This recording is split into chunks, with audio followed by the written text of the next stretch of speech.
now feels a particularly poignant moment, not just the impact of October the 7th, but seismic shifts in the funding landscape from US, UK, Dutch and other governments, and shifting attitudes, I think, from our public following on from that. So I think the timeliness of today's discussion is really, really important. And I'm obviously delighted that we have, that I have three very close, dear colleagues speaking, but also those that bring immense experience, knowledge, data, and perspectives on the subject. I will try to be strict on time and ensure that we're able to tease out opinions and thoughts and questions from my lovely audience here as we go along. And I know Emma will keep me strictly to time. Really, we want to spend a bit of time just reflecting on changing attitudes within particularly British Jewry towards the international humanitarian development arena, looking at data, looking at foundation perspectives, and looking at those from within the sector. And our three panelists will bring great thought to that. Let me first introduce Dr. Jonathan Boyd, the Executive Director, a very familiar, knowledgeable demographer from the Institute for Jewish Policy Research. Hello, John. Hi. Shoshana Boyd Gelfand, Director of Leadership and Learning at the Pears Foundation, and Dyonna Ginsburg, Executive Director, Chief Executive at OLAM. I'm not going to give them any more introduction. If you want to know more about them, they have pages and pages of bios on their website, which I think further enforces the caliber of the panel today. But let's kick straight off.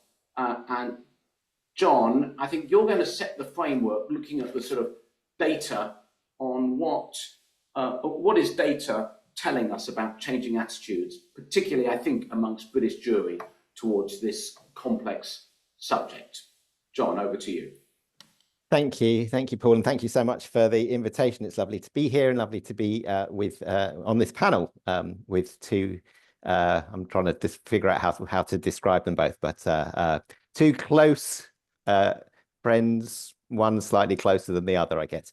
Anyway, what I thought I would do is just, in a sense, set the broad context of some of what we're seeing going on in the British Jewish community generally in terms of attitudes. And I wanted to just start by just sharing some data, which is, I think, pertinent to this. So if you focus on the chart on the left, first of all, you can see that the data refer to two different years. One, the blue columns are 2022, the orange are 2024. These are data from the end of 2022 and the middle of 2024. And the question here is asking a representative sample of British Jews at those 2 points in time, how important are each of the 6 things there across the bottom to your sense of Jewish identity? So how important is combating anti-Semitism to your Jewishness? How important is feeling part of the Jewish people? Supporting social justice causes, donating funds to charity, supporting Israel, studying Jewish religious texts. And you can see the proportions of Jews who said these were very important to them at those 2 points in time. And the overarching picture is that actually on these 6 measures, very little changed over that period. But if you focus in on the supporting Israel one, you can see there has been a sizable shift in people saying that Israel has become a more important part of their sense of Jewishness. And that's reflected a little bit in the charitable giving data, which is on the right. Again, same 2 points in time, same 2 surveys, end of 22, middle of 2024. And here the question was, of these 4, areas of giving, like how important, which of these are the most important to you? Giving to Jewish charities in the UK in general, giving to Jewish charities in the UK, giving to aid for the poor in other countries, and Israel charities. And there have been some interesting shifts over those couple of years. The most striking one relates again to Israel, even though actually Israel charities are a fairly low of low importance when put in context of these three other options. The importance of giving to Israel charities clearly shifted over that period. The reverse side of that coin, which I think may well have implications for WJR, certainly has implications, I think, for a lot of Jewish charities in the UK, because anecdotally we're hearing this a lot, is that the kind of the prioritization of kind of general Jewish charities in the UK, which may include WJR, but also, Jewish Care, charities that are working outside of Israel, or indeed anti-Semitism, are just doing general Jewish community stuff, have been hit a little bit over the course of the last year and a half or so. The aid for the poor, I mean, when you see 9 and 10, given the kind of the margins of error around these figures, you can basically say that basically looks stable. And actually, general charities in the UK also possibly a little increase, but largely stability. The big shift seems to be in terms of Jewish giving towards Israel charities and away from local needs. We don't know how that translates in financial terms. So it's not clear whether more money is being given overall, but my hunch is the same amount of money is being given overall. It's just being redirected more to Israel and away from Jewish charities. So that seems to be what's going on. If we move on to the next one, I just want to focus in quick next slide, Emma. If we just focus a little bit on some of the Israel stuff, because I think it's important contextual information. On the left is how emotionally attached the British Jews feel to Israel, data from 22, 23 before October the 7th, 24 afterwards. You can see that the proportion of people who feel very attached to Israel has jumped post-24, which is post-October the 7th. That's the bottom bar. So that's, again, a similar trend. There is an interesting dynamic. If you look at the chart on the right, this is all post-October the 7th data, which is the same question, but asked by age. Younger people feel less emotionally attached than older people. You can see the 16 to 29-year-olds, which is I know, just an interesting observation. If we move on to the next slide, I think some of the dynamics around Israel are quite important. And if we look at the top slide, this is all post-October the 7th data, so data from middle of 2024. There are two statements that we asked British Jews to respond to there. One is the way Israel has conducted the war in Gaza has weakened my attachment to Israel. And there you can see that there's about 30%, 15 or 29, 30% who agree with that, right? So even though the overall shift in terms of the importance of Israel and giving to Israel has moved in a, I guess, positive direction from an Israel perspective, there's a good proportion of people who are saying, actually what's happened is it's weakened my attachment to Israel. And perhaps even more striking, the bottom bar there, the statement there is the way Israel has conducted the war in Gaza clashes with my Jewish values. You can see that 24 plus 16%, so 40% overall, agree with that. They are struggling with the way in which Israel has prosecuted the war, and feeling that in some way challenges their sense of Jewishness, which is, I think, raising some really important moral questions.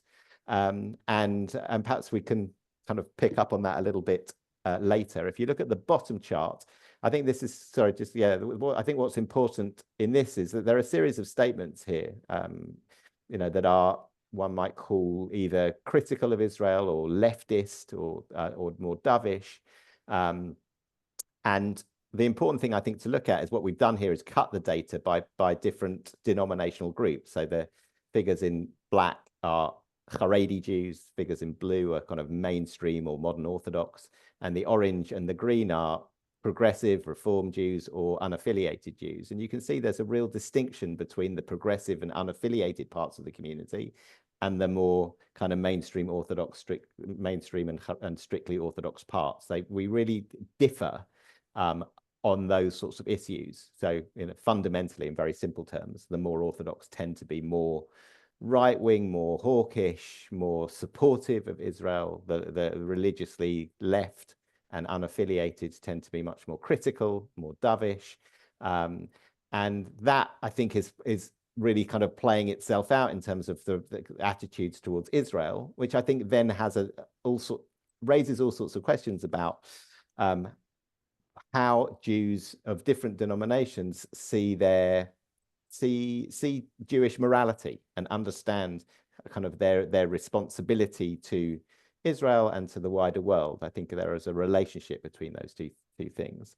If we quickly kind of skip on, I'll just focus here on the data on the right here, because I think this is also a really important piece of the jigsaw puzzle in terms of what's happening to British Jews at the moment. So these are all, again, post-October the 7th data.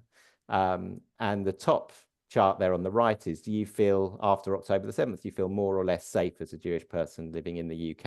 And you can see that 73% say they feel less safe, just 1% says more. The remainder, by the way, say no change. The second chart is how confident do you feel displaying your Jewishness openly since October the 7th, and 64% say less confident, just 5% say more. And then the bottom chart is about, since October the 7th, do you feel more or less close to Jewish friends at the top and non-Jewish friends at the bottom there? Jewish friends, like people, are more likely to feel more close to Jewish friends. They're more likely to feel less close to non-Jewish friends. There's been a shift. So, what's happening to British Jews, it seems to me, and I think this is a global trend, is we're feeling insecure. We're losing our sense of confidence in just being openly Jewish, and we are gravitating into more insular Jewish, supportive, more, I guess, solidarity-rich spaces, and feeling more, I think, more dissonance with, or more distant, or more uncomfortable in wider society. There's a shift that's happening. And again, that shift, I think, has all sorts of implications in terms of how we see the wider world and how we see the Jewish world. We are likely to be, I think, feeling or being more inward looking than outward looking in the context of, post October the 7th and a rise in anti-Semitism in Britain. And we can see that quite clearly in the data, and it manifests itself in these sorts of ways. I'll show you one last thing if there's time, Paul. So this is quite a complicated chart, but it's I'll try and explain it very quickly.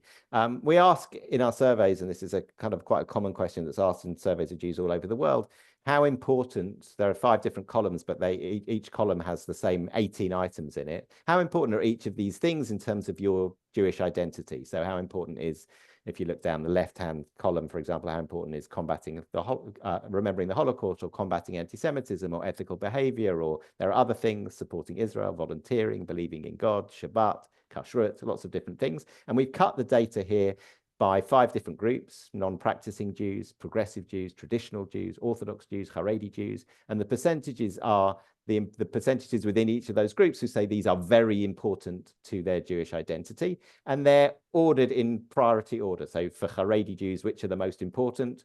Kashrut, Shabbat, in marriage. What's least important for them? Jewish culture, social justice, anti-Semitism. For non-practicing Jews, it's what's most important: remembering the Holocaust, combating anti-Semitism. What's least important? Some of the kind of religious dimensions: kashrut, prayer, studying texts, etc.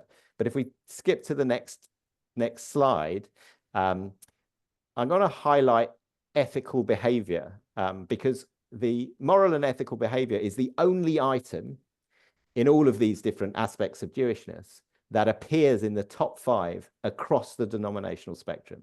So you can see, from non-practicing Jews to Haredi Jews, all of them would say ethical behavior is a really, really important dimension of their Jewishness. The devil, of course, is in the details on this. So if you click to the next slide, when we ask about supporting social justice causes, which is, I guess, one way of behaving ethically, you see a very, very clear gradient that for those on the kind of non-practicing, progressive, more sort of liberal left parts of the community, those are very important. That's very important to them. Move into the Orthodox world, and it's much lower down on the list of priorities. It's a less central piece of their Jewishness. And, just to kind of finish with this, the next slide is just, in a sense, to highlight something very fundamental that's happening in the British Jewish community, and it's 2 trends.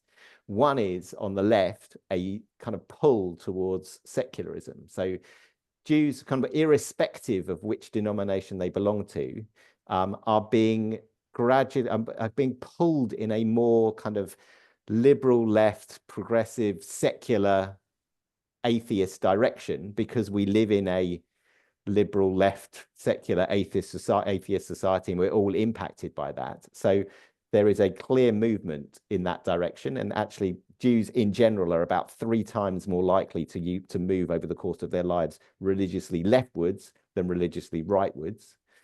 But on the other hand, the right-hand picture here is what's happening in the Haredi sector. And this is a demographic trend, not a sociological trend, but because Haredi families have large numbers of children and have basically the same mortality rates as everybody else, they are growing very, very rapidly. So you've got these 2 trends happening in the Jewish population. One is a growth of the Orthodox right, particularly the Haredi or neo-Haredi parts of the community. And on the other hand, a sort of sociological shift towards a more secular forms of Judaism. And what that means is kind of secular religious polarization. And given what we saw in terms of kind of inward lookingness, outward lookingness, commitment to social justice causes, a lot of the sort that I think World Jewish Relief is often associated with, given that there is that distinction in terms of religiosity, the fact that these 2 trends are happening across the Jewish population means that we're seeing, we're I think going to see more polarization in terms of the degree to which Jewishness generally is, it is aligned with the kinds of causes that World Jewish Relief is particularly interested in. So you're clearly going to see, and I clearly do see, I think, more support from the more progressive or sort of left-leaning parts of the community in general, and far less so from the most Orthodox or Haredi parts of the community. The challenge, of course, with that kind of liberal left secular part of the community is they tend to have the fundamentally weaker Jewish identities overall than the more Orthodox parts of the community. So giving through a Jewish organization to Jewish causes is obviously a challenge. And I think, without kind of wishing to put a dampener on everything, I think likely to become more of a challenge over time. And that's, I think, a really important question to think about in the context of all the challenges going on today. So those are some just general initial kind of data thoughts, and I put them out there, and we can pick them up as John, required.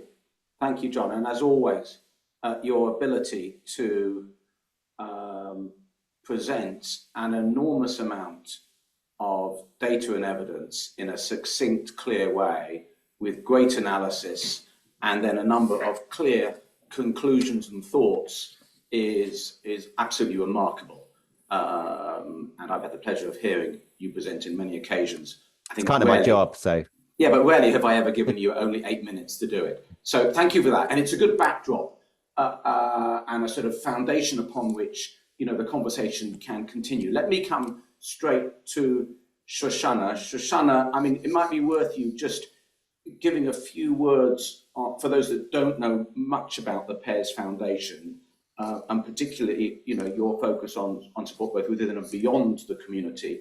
Interested to hear, the questions that the foundation has had to answer in its philanthropic giving. I mean, both post October the 7th, and as we see very significant shifting funding flows into that sector from big multilateral donors.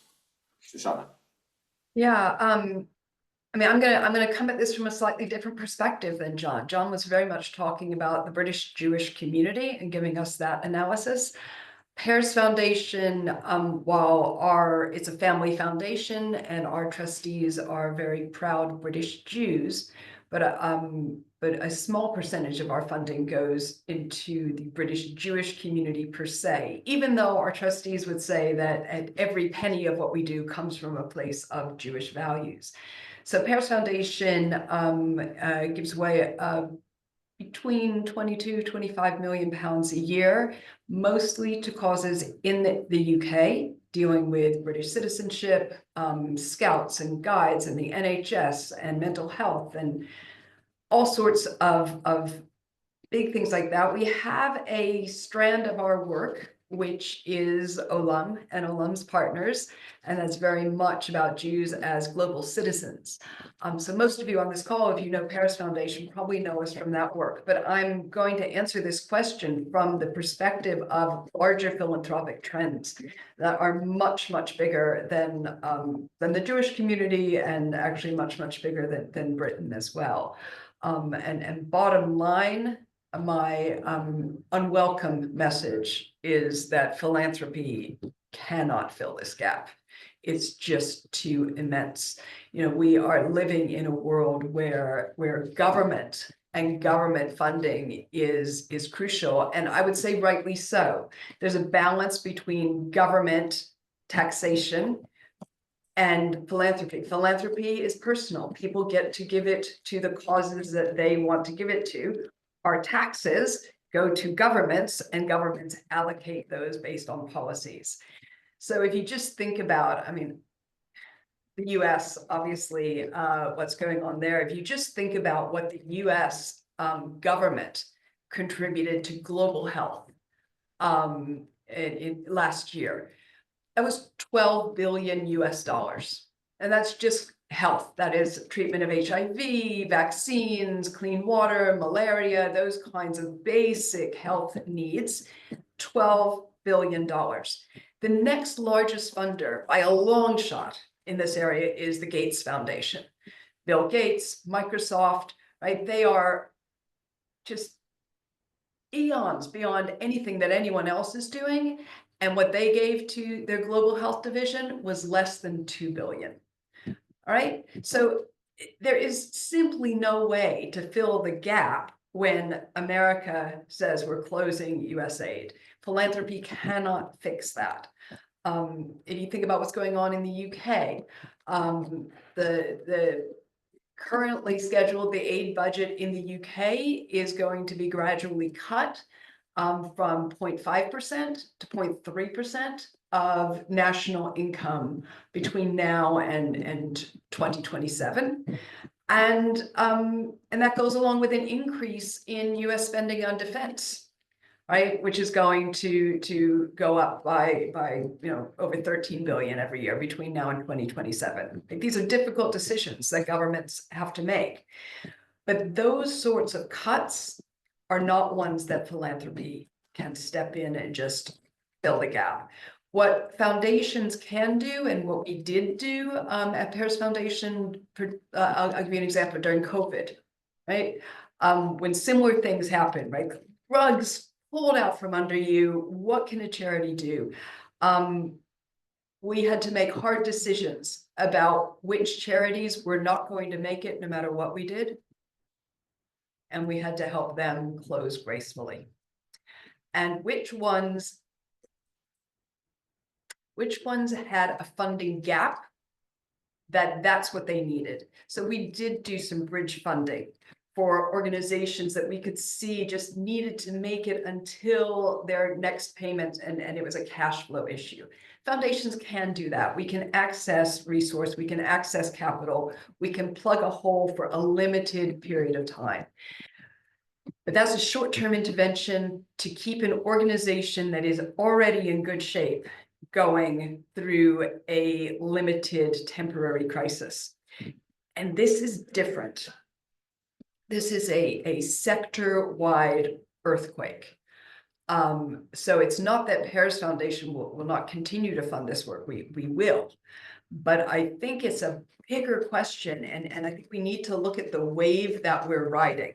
Right? It's hard to get your head up out of the weeds when you're in a crisis moment. But I think, and I'm not a historian here, but I think there is a seismic shift happening in terms of how power and economics works in the world. So think about, that shift we went from empires to nation states, right? And everything had to adjust to that. How do you look after people? How do people get their basic needs met when that kind of shift happens? I think we're in a similar shift of nation states are no longer nimble enough to address the needs that are happening, and companies, corporations that have budgets that are larger than countries are now calling some of the shots. And that's the system that we're working in. Systems recalibrate. This system will recalibrate. And I think the question for us who are working in the sector is, how do we figure out which ways the winds are blowing? And how do we nudge that recalibration in a way that reduces suffering in the meantime, and that sets us up in the future so that we can work in the kind of partnership that needs to happen between the voluntary sector, the philanthropic sector, government, and business. Shoshana, thank you. Thank you for painting maybe a very realistic picture, albeit quite depressing in how that earthquake or how the landscape looks after the earthquake. Dyonna, OLAM is an umbrella organization with, I forget how many members now. It used to be 10, then 50, then 100, it may be more. You've clearly got a great insight into how the philanthropic environment for your membership has been impacted, a membership that focuses on both particular and universal aspects of support beyond the community. Interested to know post-October the 7th and over the last couple of months, what are members saying to you about that changing environment? Thank you. So I want to relate to your question, but I first want to zoom out for a second and reflect on something that both John and Shoshana said, which is that we are living in a moment of insularity, whether that is in the Jewish community or in terms of geopolitics with the US and UK budgetary cuts to foreign aid. And so what I am seeing on the big picture is an unprecedented moment where there is a retreat into insularity happening on a geopolitical level and also on a Jewish level. And I think those are mutually reinforcing. And if we're thinking about philanthropic trends, those two things are a compounding crisis. So from the vantage point of OLAM, as you said, we actually now have 78 partner organizations, all of which are Jewish and or Israeli organizations that work in the fields of international development, humanitarian aid, and global volunteering. And we also increasingly have individual members who are Jews who work in the sector, but in secular organizations outside of our partners. And we have been collecting data about shifting philanthropic trends within our network, mostly since October 7th. It's too new in terms of the US and UK funding shifts. In terms of October 7th, what we had been seeing was two parallel trends. One is a shift in Jewish philanthropy away from global giving towards Israel and combating anti-Semitism. I was actually delighted to see the first slide that John showed before, showing that at least in the UK Jewish community, aid to developing countries or other countries had remained stable over this time period, which actually, at least in terms of anecdotal evidence that we've seen in other Jewish communities in which we work, it is not the case, and is not the case in terms of the reporting of our partners. So that's one trend, a shift in Jewish philanthropy towards supporting Israel and combating anti-Semitism, and away from supporting Jewish or Israeli organizations serving vulnerable populations around the world. And the second are cases of secular philanthropy distancing themselves from Jewish and or Israeli organizations, wanting to stay outside of the political fray. If they have the opportunity to support a secular, non-Jewish or non-Israeli organization working on global health in East Africa versus an organization that has the name Jewish or Israel in its, in its title, that we've seen that as well. And we actually were collecting data on that. And as a result, entered into a partnership with a Jewish family foundation in the US who opened up a series of emergency bridge grants exclusively for OLAM partners that lost funding as a result of shifts since October 7th. when I hear what Shoshana says about philanthropy not being able to fill in the gaps of government funding cuts, I would say yes, and what I mean by that is it is clear that philanthropy cannot fill in the gaps of US or UK government funding cuts. But if I look through the prism of the Jewish ecosystem, it's actually relatively small sums of money that are required to keep these organizations alive and flourishing. And in terms of data that we collected back in June 2024, this partnership yielded $1 million in grants to 23 of our partners. Collectively, those partners had lost about $2 million in funding since October 7th. For those organizations individually, that was a big deal. For some of them, it was 40 to 70% of their budgets. But in the overall scheme of things, that is something that can be tackled. And especially if you put it in the context of Jewish philanthropy worldwide. So the communities that I know best are the US, which is where I hail from originally, and Israel. And I would put the UK community probably a third. But in the US community, Jewish philanthropy stepped up to meet needs in Israel, of which I'm very proud, at the tune of $850 million from the federation system alone, not including Jewish family foundations. So if you compare the amount that is needed to keep the ecosystem of Jewish and Israeli international development organizations alive, that is, small change in comparison to philanthropy that has showed up in other directions. And so I think it's important to keep that in mind. The last thing I'll say on this is that some of our partners have been hit hard, particularly by the US funding cuts. Our largest and oldest in terms of their existence partner is Highest, based in the US, which is distinct from but has close ties to Highest J-Corps in the UK. 60% of their budget was from the US government, and they received stop work orders for much of their work, both on refugee resettlement policy within the US and their life-saving work in humanitarian aid around the world, and have therefore needed to lay off hundreds of staff and close really important programs worldwide. One other example I'll give is of a much smaller Israeli partner of ours, Fair Planet, which Shoshana just had the opportunity to visit in Rwanda with a study tour of ours recently. Fair Planet founder and president, a woman by the name of Dr. Shoshana Haran, is a beloved member of OLAM's community, and she was taken captive along with 6 members of her family in Gaza early after October 7th. Thankfully, she was returned in November 2023. But while she was in captivity and her organization was working around the clock to secure her release, they also launched a project in Rwanda and did so because they believed that that is what she would have wanted. They have now just suffered an additional blow where their $400,000 grant from the US government for that project has now been suspended and may be lost permanently. And so this is an example of an organization that has been caught between a rock and a hard place, struggling with tremendous challenges in the October 7th aftermath, and now facing US funding cuts. So without a doubt, we are seeing this impact on Jewish and Israeli organizations.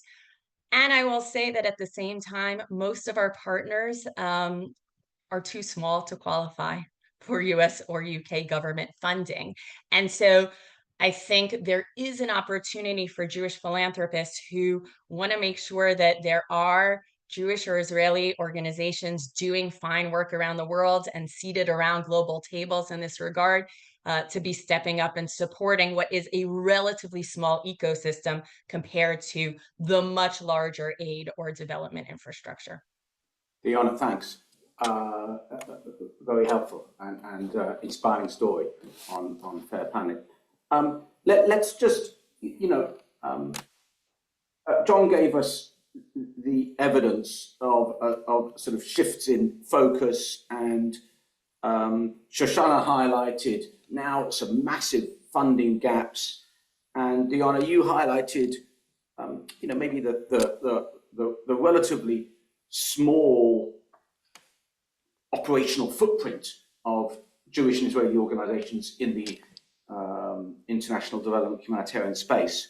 I want to come back to, why is it important, do we think, as a Jewish community, as Jewish individuals, to highlight the significance of continuing with this work? This moment of insularity that you talk about, Dyonna, is quite frightening as we focus inwardly and on our own. So I'm interested to hear maybe Shoshana first and then Dyonna. Why do we think it's important as Jews, as a Jewish community, as individuals, to take this seriously, be more serious about it? Oh, Paul, you ask a rabbi a Jewish values question, you're going to get a whole series of sermons. I could tell you, I could give you all of the Jewish values reasons why this is essential. If not for the world, then for us, right, to be who we are. But I think you know those. So I'm going to focus on the pragmatic reasons. And one of those is that we have something unique to offer to the field. Our experience as refugees, as people who have built things from the ashes, we can't single-handedly fund this growth for the rest of the world, but we can contribute something unique and significant to the conversation. So that's one reason. We have something to give, and therefore we are obligated to offer that.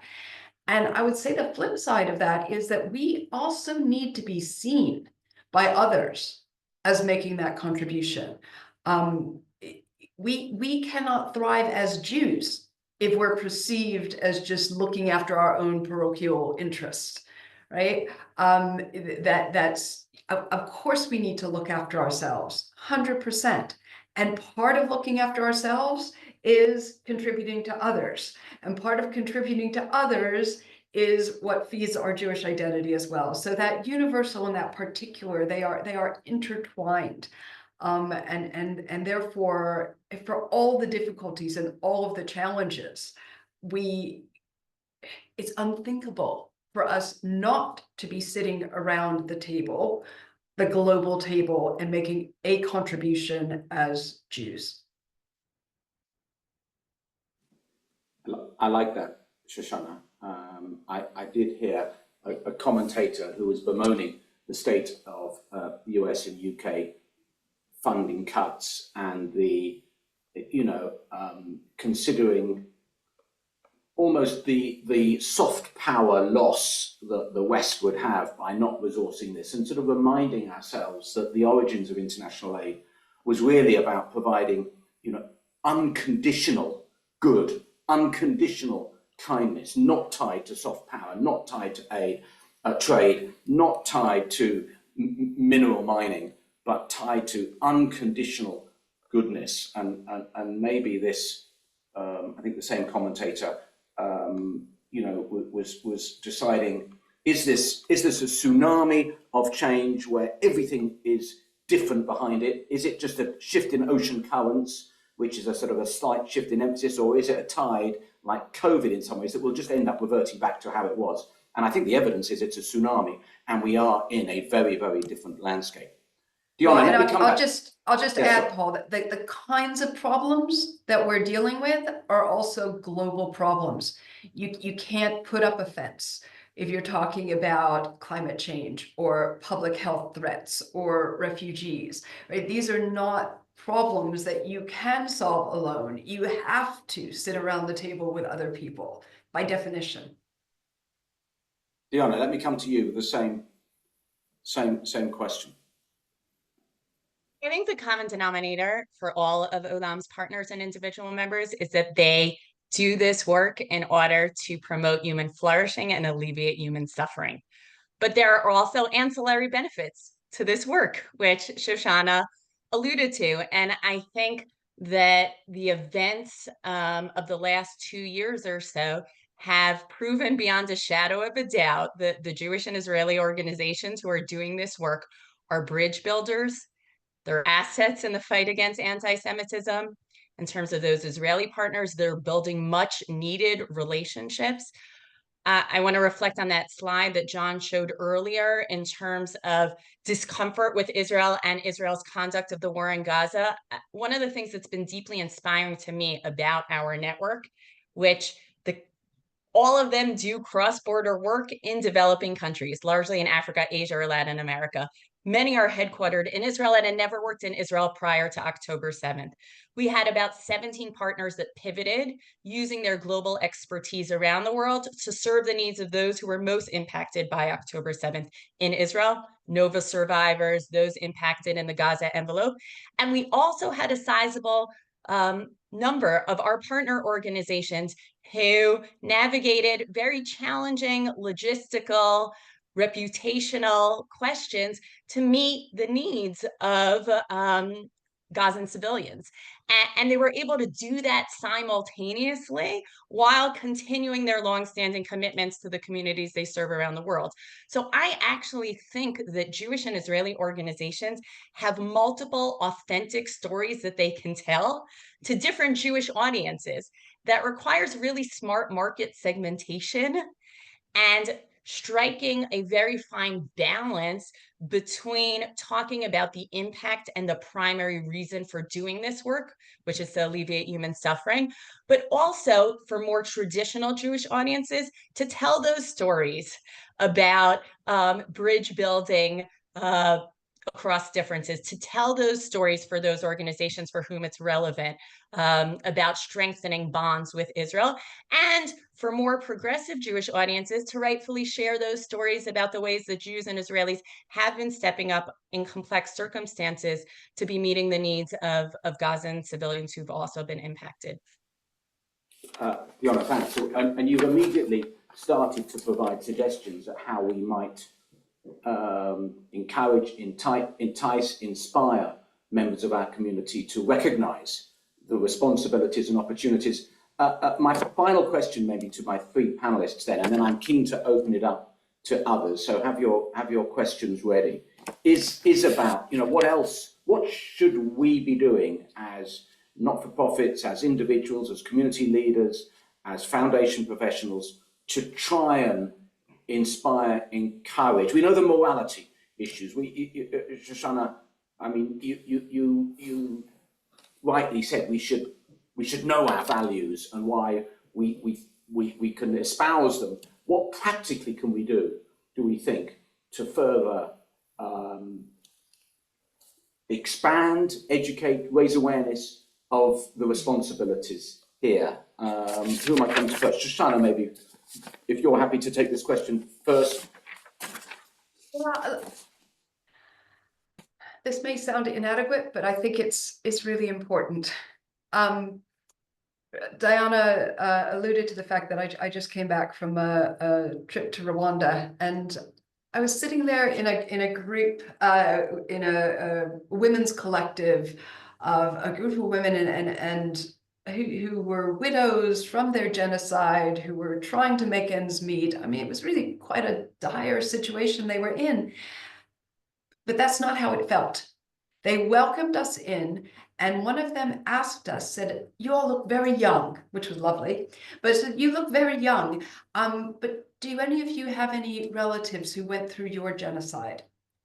And somebody had actually a photo of her with her grandmother, who was a survivor, and showed it to them. And they broke up with a cheer, and it started sort of singing. And they were so happy to meet someone who had gone through something. And it was that personal connection that they said to us, "Just meeting you gives me hope."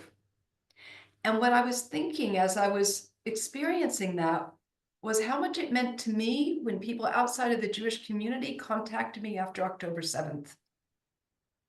There was nothing they could do, right? But they contacted me, they acknowledged me, they acknowledged my pain, right? So I do think that while we're thinking strategically and systemically and all of that stuff, there is something about the relationships that we have of reaching out to people, particularly in the moment when they are scared, their aid is being taken away. We may not be able to to fill that gap for them, but we can fill the human gap. And in the same way that we were grateful when people acknowledged our pain after October 7th, there is something we can do with all of our contacts who are out there just to give them hope that they have not been forgotten and that they are not lost. So I would say that is one thing that each of us has the power to do.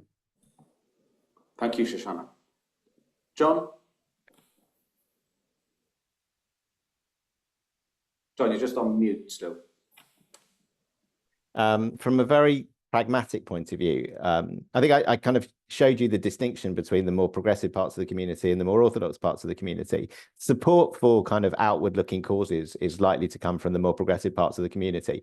And I think what's interesting about that part of the community right now is that they're feeling, you know, fragile, unsettled, but also pretty disillusioned, I think, in many instances with kind of everything that's been going on in Israel over the course of the last, you know, since October the 7th and actually before October the 7th. So there's almost like something to kind of play on within that part of the with that part of the community that I think would where, you know, where the WJR program is you know, is possibly more compelling than it was prior to all of that. But I think, you know, in a sense, that's too easy. I think there's a bigger, more conceptual issue. One of the things I sort of tried to show in the slides was, you know, this notion of ethical behavior being a shared imperative that exists across the Jewish population. I think is really interesting from the perspective of Jewish peoplehood. There is a lot of concern, I think, within the Jewish world about, you know, the fractures across the Jewish people and across Jewish communities. And actually, I think there's something around the kind of the ethical conversation, or the conversation about what does it mean to be ethical in Jewish terms, that is that's really important, actually. And people, I think, kind of across the denominational spectrum, I think at least theoretically should be interested in that question. And in a world where we are being more insular, and by the way, I think that goes in waves. Like, you know, there'll be a reaction to this at some point, which, you know, is something at least to look forward to. But in a world where we are being insular, I think the question of, you know, okay, so it's really important to combat anti-Semitism. It's really important to remember the Holocaust. It's really important to kind of be in defensive mode, security mode.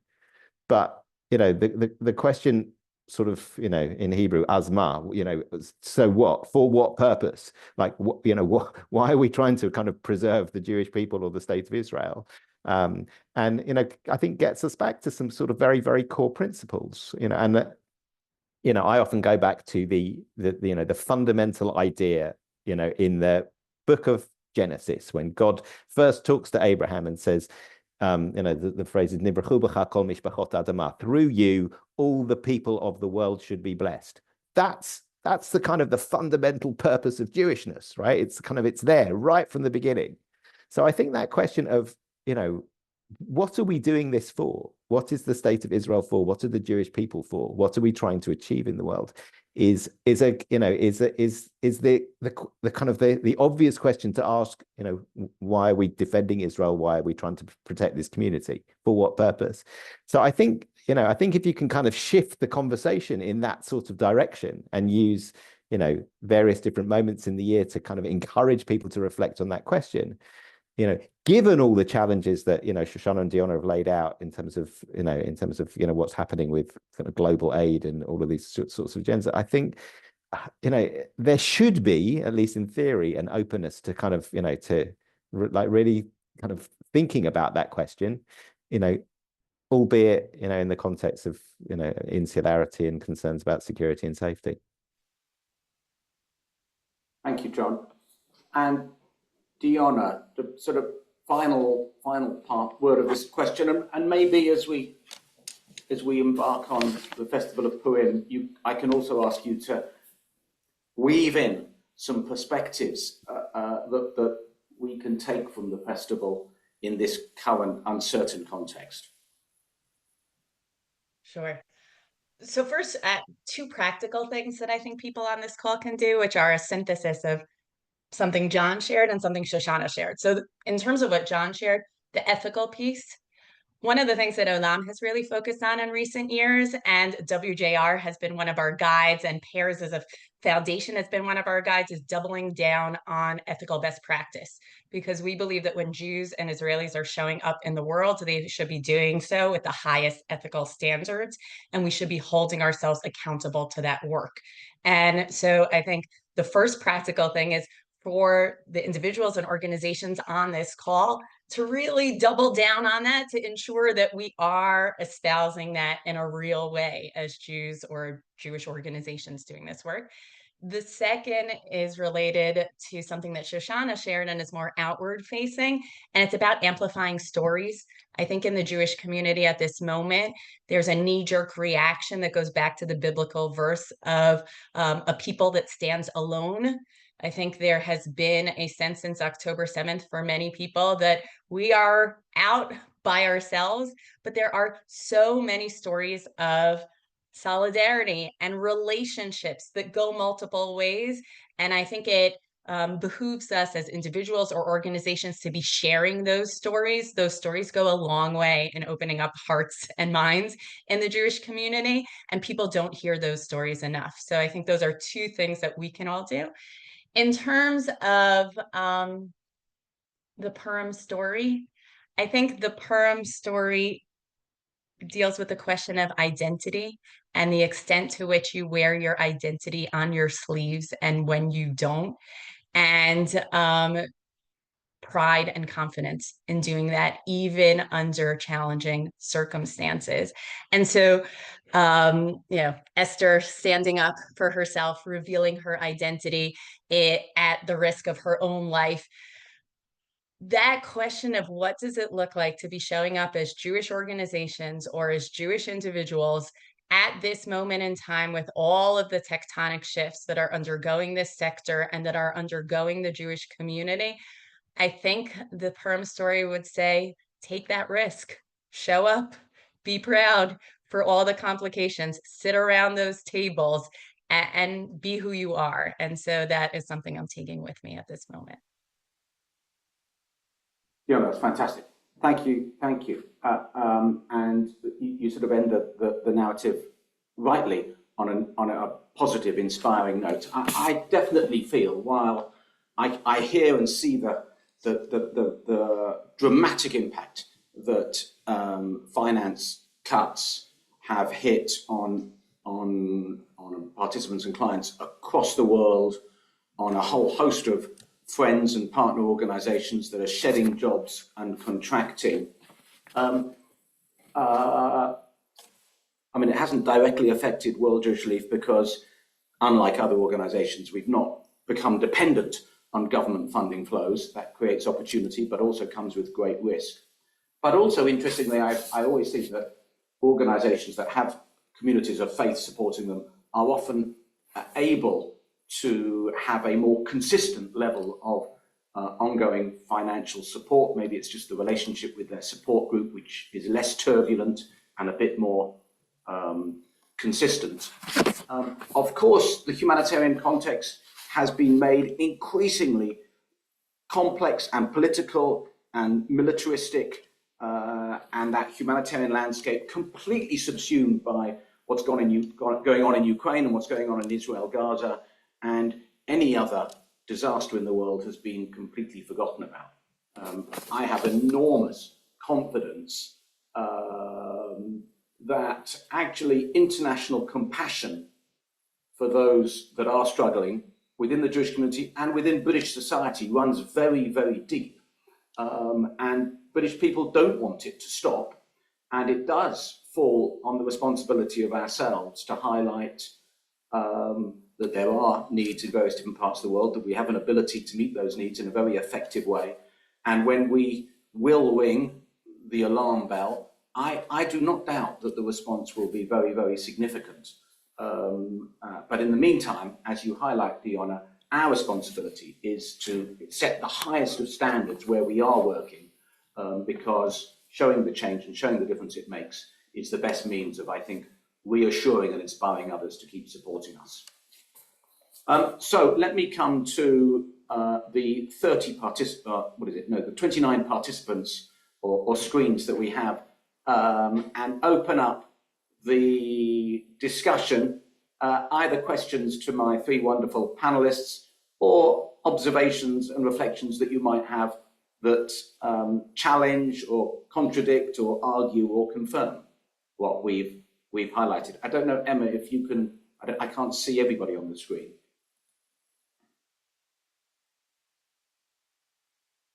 You should, not everyone's got their video on, which is fine. People can feel free to pop their questions in the chat or to raise their hands virtually, and we can invite you to ask questions.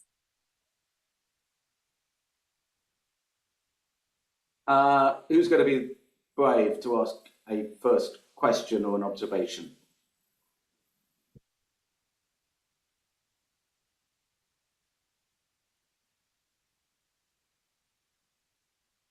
Anybody in the team? Richard, you put your camera on there. I'm sure you are poised there to pose a question. Yes, I am. Thank you, Paul. But it's a tricky question, I'm afraid. And Dyonna, you've mentioned how some Israeli organizations have engaged in providing relief to citizens in Gaza. But I think, one of the main shifts that we in the international development community have experienced really is that Gaza has become, one of perhaps the great humanitarian crisis in the world. And I guess more broadly, the Israel-Palestine conflict has become emblematic for many development organizations. And we're seeing many of the big international NGOs that we're very familiar with, becoming very active in this space and very critical of Israel, and particularly around issues of ethical standards. And this is, a very difficult context and landscape for us to navigate. And I just wonder what, I have no answers myself. What does this mean for us in the sort of Jewish development humanitarian space? How do we advocate for certain ways of engagement and certain standards of practice without engaging in this crisis? Great question, Richard. I don't know, Dyonna, if you want to, can I come to you first and then I'll let others come in? I might come back to you, Richard, for an answer to your own challenging question, bearing in mind we only have about 15 minutes left on the call of the biggest question of the day. There are lots of ways I can tackle this, so I'm trying to figure out what is the best way to share. I think within OLAM's network, we've had many conversations about this and we'll continue to have conversations about this. Jewish organizations and individuals who are in and part of the broader humanitarian sector are at the front lines of trying to struggle with how to have conversations about this and where do we fit in. And I would say, in terms of OLAM's vision, we also don't want to lose sight of all of the other crises that are happening and the ongoing international development challenges. And we see that as our core mission. So that has been a fine line for us to strike throughout. If I zoom out in terms of the broader question, I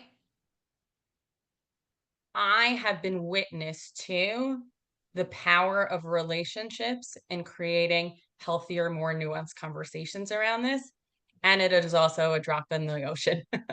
And so I was involved in convening a group for the very first time of CEOs of billion-dollar aid agencies working in Gaza and some of our Israeli partners. Those were charged and loaded conversations, but those conversations had actually never happened before. And there's a silver lining there, that for all that those were deeply complicated conversations, because there was a shared humanitarian language and also shared humanitarian principles, there was the basis for forming relations that in certain cases have actually translated into better services for populations that were impacted. So that's not exactly answering your question, but I think there is an opportunity in this moment to be building some of those bridges that actually had not existed before the current crisis. So we can certainly look at it as a glass half full or half empty kind of question. But I think there is an opportunity because we are in the limelight, and as humanitarians, there is the ability for Jewish organizations or individuals doing this work to code switch in the ways that the larger community cannot. Thanks, Dyonna. Shoshana, John, did you want to add to that thought? Then I'll come back to Richard. I'm speaking well out of my area of expertise now. So this is really just a personal reflection. But it strikes me that quite often things that Israel has to grapple with then become something that the world has to grapple with. So, you know, when the PLO started hijacking planes, suddenly the world then had to deal with hijackers, right? It's the innovation sector of new ways of causing suffering in the world. So I think there's a huge question here, which is, how do you do humanitarian work when you don't have access to the people who you're trying to help, and you don't have a trusted partner within that sector? So we deal with this all the time with you know, corrupt governments that we're trying to get aid to people, that sort of thing. But I think there's something new going on here, and I think there's more that's being done. I know there's more that's being done than the news reports. Most people don't know about the field hospitals that Israel is hosting in Gaza. If those became, nobody talks about them. They're not reported, but I know the people who are running them. So, you know, there is a lot going on, and my hope is that maybe we can learn from this, not just for the sake of Israel and Gaza, but this is going to be a worldwide problem. We are going to have to work behind the lines where terrorist organizations are stealing aid, where they're not being helpful, where we can't get reporters in. So I don't have a good answer for you, other than this is the tip of the iceberg in terms of what we're going to have to deal with globally. And if we can't learn from this how to do it better, then I fear for not just, you know, Israelis and Gazans, but actually for all of us.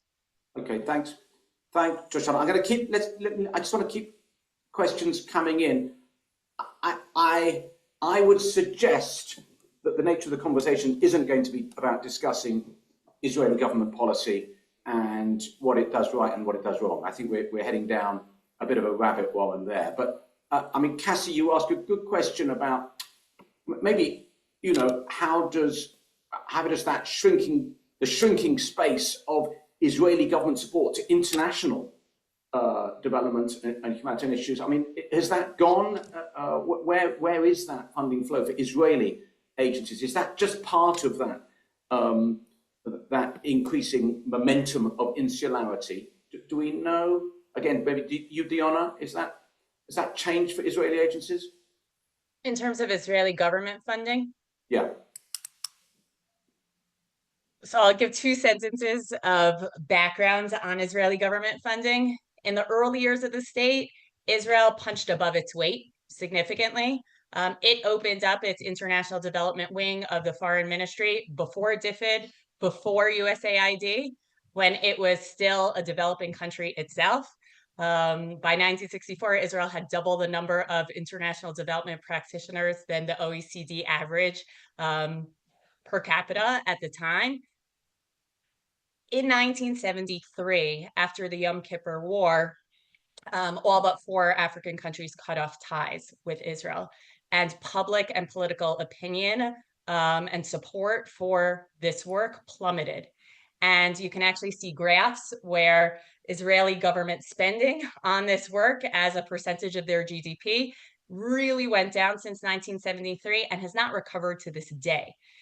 And so most of the things that we actually see in the world are civil society organizations that, unlike relationships in other countries, are not funded by the Israeli government by and large. They're funded by either secular or Jewish philanthropy.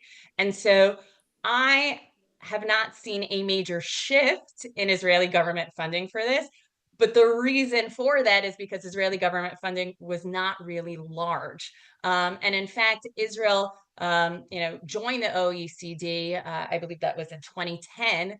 Unfortunately, and this is something as an Israeli citizen that I'm not proud of, Israel consistently ranks among the lowest of OECD countries in terms of its ODA, overseas development assistance.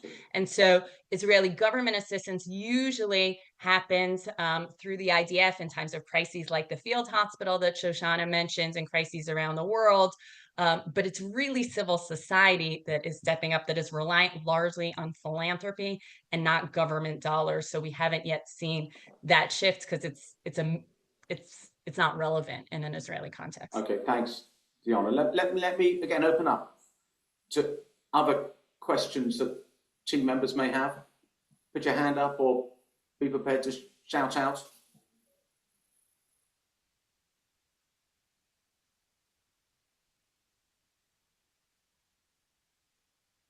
Yeah, go on, Julie. Hi, yeah, it was more of just an observation. I thought the statistics at the beginning, Jonathan's statistics, was so interesting, particularly the breakdown between each sector of the Jewish community. And I think you said that you are looking at all over the world. Like, was that right? I heard that it's based on people's views from all over the world. It's a great question, John. Maybe just to extrapolate out: are UK trends similar to trends? I mean, particularly in the US, Israel, and elsewhere. Very interesting question. So the data I showed were just from the UK, and they are, I don't have exactly the same data for other countries, but broadly speaking, that kind of trend across the denominational spectrum of how people see ethics and morality as an important piece of Jewishness, and how they see kind of, I guess, more outward-looking social justice work. I think that applies pretty well across the Jewish world. I don't have the data for other countries with exactly the same data to show exactly the same picture, but broadly speaking, I think those trends hold. Okay, yeah, it was just that was going to be my second question, like how you notice the trends in different countries. Mm-hmm. Yeah. I mean, that denominational norm, that fundamentally people who are religiously left or religiously right tend to be politically left, politically right, politically outward-looking, more inward-looking, or commonly outward-looking, commonly inward-looking. I think those broad trends apply. They manifest themselves perhaps in slightly different ways in different contexts, but broadly speaking, I think there's a lot of commonality on that sort of stuff. And how many people took part in that? So that particular survey that I'm sharing was there are a couple, but that one was the National Jewish Identity Survey. You can find it on our website. There's a full report about Jewish identity. Those data are from the end of 2022, so they predate October the 7th, but actually the changes are not particularly significant, bar some of the ones I pointed out. The number of people who participated in that survey off the top of my head was 3,700 and something. So it's a pretty big sample. I mean, typically the national surveys that we run of Jews in Britain are between 3,500 and 5,000. It's that sort of size sample. Thank you. Thank you, Julie. And Rebecca did helpfully share the report that I think, John, you originally referenced earlier. Time for a very quick question. Rachel Steen. It's a question also related to your research, Jonathan. You mentioned that attitudes relating to Israel and relating to Jewish communities from within the Jewish community tend to go in waves. But I'm wondering, over what kind of time period would you expect to see some of those things start to shift in a different direction? Well, so when I was talking about waves, I was talking about kind of a shift from kind of insularity to or inward lookingness to outward lookingness. I think, you know, the question about, you know, will we see a shift to a more outward looking community is very much dependent upon what happens in the wider context. Fundamentally, you know, I mean, Jews, I think, are like everybody else. If you feel threatened or you feel unsafe or insecure, then you will tend to huddle together and look for support from the in group. And in an environment where you feel safe and confident, then, you know, it's much easier, I think, to look outwards. So I don't, you know, your guess is as good as mine about how long we're going to be living in a, you know, in an unstable, insecure world where people feel unsafe or insecure. But, you know, my hunch is kind of on the basis of my pretty poor understanding of global politics. I think we've probably got at least another close to 4 years of it, given the situation in the States. But you know, things evolve and things change. So I don't really know. All I would say is kind of repeat what I said earlier, is that, you know, the fact that just because we are feeling insecure and unsafe does not mean that we shouldn't be having the conversation about what's our responsibility to others outside, beyond ourselves. And in many respects, you know, even though that may be a harder conversation to have in this context, it's perhaps an even more important one than it is when, you know, it's actually quite easy to have that conversation. John, thank you. I mean, we've come to the end of our time slot, and I think maybe the conversation has highlighted the significance and importance of the conversation, the complexity of the deliberations that Jewish and Israeli organizations have had to have. I mean, not really funding related, but about how it engages in Israel or not, in Gaza or not, and its responsibilities, particularly based upon its values and principles. This complex, I always talk about the three-legged stool that we balance between needing to meet the needs of clients and participants, needing to ensure supporters continue to want to be part of us, and hearing and being shaped by the people within the organization. For World Jewish Relief, it is an immensely complex time in a very fast-moving landscape, which I think is not going to revert to how it was. But again, I remain optimistic and positive that because we have a very trusted, engaged community alongside us, we can ride some of those storms. A big thank you to Jonathan, Shoshana, and Dyonna for enriching our afternoon, giving us food for thought, providing us with both evidence, inspiration, but also personal challenges to think about. And let me pass back to Emma, who will just sort of remind us of future OLAM offerings. But maybe a thank you also to Emma for helping set up today. We couldn't have done it without you. Thank you. Thank you so much, Paul, and to all of the panelists. I really appreciate it. And thank you everyone for your questions and your engagement with this session. I just wanted to very briefly, I know we're over time, let you know about some of the offerings that OLAM have to you coming up. As you can see on our screen, we've got our big conference Focal Point, which happens every year. This year it's in New York City in June. I'm going to put our website in the chat where you can sign up to our newsletter, which will let you know about when registration opens, which should be in the next week or so, which we'd be really excited to have you join. We've already opened up our RFP process for our members and partners to contribute to the conference, and we'd love to hear people's voices in that. The next thing I wanted to let you know about coming up in OLAM is our global networking meetup. So we have a meetup happening next week online where you can connect with people around the world and in our network, talking about Jewish and Israeli international development, humanitarian aid practitioners, which is going to particularly talk about the freeze on USAID. The sign up for that is also coming in the chat just in a moment. And finally, I wanted to just say Thank you so much for joining, and please do stay in touch.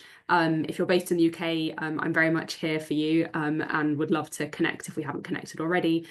Do feel free to email me, always welcome to, and do stay connected with OLAM. We'd love to support you in whatever way we can.